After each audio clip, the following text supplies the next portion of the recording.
Alors, Pierre Desjardins s'est lancé un défi. Donc, il va essayer de déménager de Paris à Strasbourg avec un utilitaire électrique, un Peugeot Boxer. Autonomie annoncée à 100%, 198 km. Donc là, il fait des tests. Son déménagement sera ce week-end. Donc, il a fait un thread sur Twitter, si vous voulez aller le suivre, hein. Il y aura sûrement un sujet, un article sur Automobile Propre de toute façon.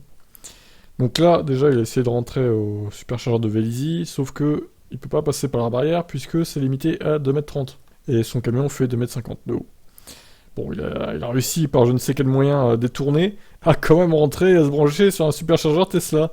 Quelle image, hein, regardez ce Peugeot Boxer énorme branché sur les bornes Tesla, incroyable. Par contre, bon, apparemment ça a été un échec, comme il le dit ensuite.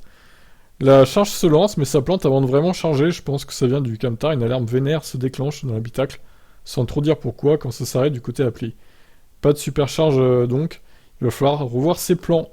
Bah oui, parce qu'il comptait utiliser les superchargeurs Tesla durant son périple. Et là, il va falloir vraiment préparer son trajet, hein. Parce que là, je sais pas combien de kilomètres entre Paris et Strasbourg.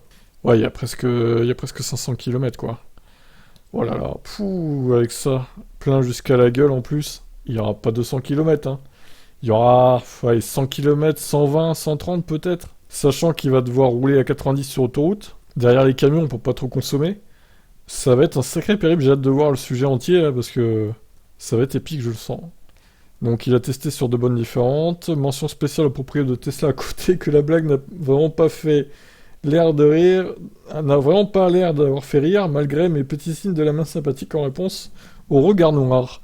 J'imagine bien les propriétaires de Tesla qui voient débarquer ce gros truc se brancher sur les superchargeurs. Ils ont dû voir flou, hein. Voilà, et ben écoutez, si vous possédez un utilitaire électrique et que vous aviez l'idée de vous charger sur les superchargeurs Tesla, ben c'est raté. Ça ne fonctionne pas avec le Peugeot Boxer 75 kWh. Et pourquoi ça? On n'en sait rien. Alors, petite précision aussi, il semblerait que ce véhicule n'affiche pas la conso, vu que... Alors c'est bizarre, c'est dans le rétro, les informations de l'autonomie.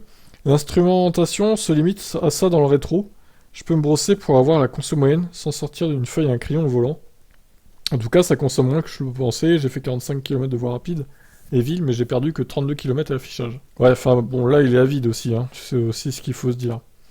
Alors franchement, je suis étonné d'avoir qu'il y ait que ça comme info, quoi. Et c'est d'ailleurs étonnant que ça soit dans le rétroviseur intérieur. Vous pouvez pas mettre ça ailleurs, non? C'était trop compliqué. Bon, étonnant, étonnant. Voilà, on va suivre ça de près évidemment. Ciao, ciao.